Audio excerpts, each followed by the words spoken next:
Hello everyone, in this video I'm going to show you how to add data to your spreadsheet and adjust column width and row heights in Google Sheets. Adding data and organizing your layout properly can make your spreadsheet cleaner and easier to read.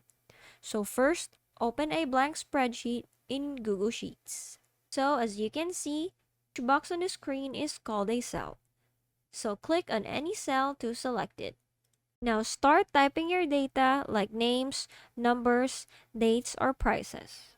Once you finish typing, press enter on your keyboard.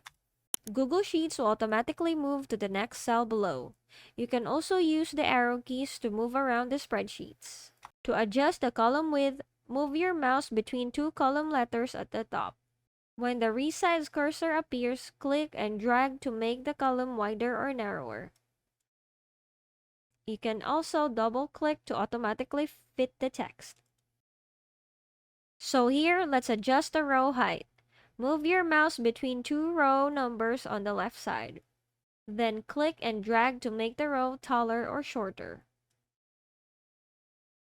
This is useful when working with large text, titles, or images inside your spreadsheet. As you can see, adjusting column width and row heights helps you keep your data more organized and easier to read. And that's it. Thanks for watching.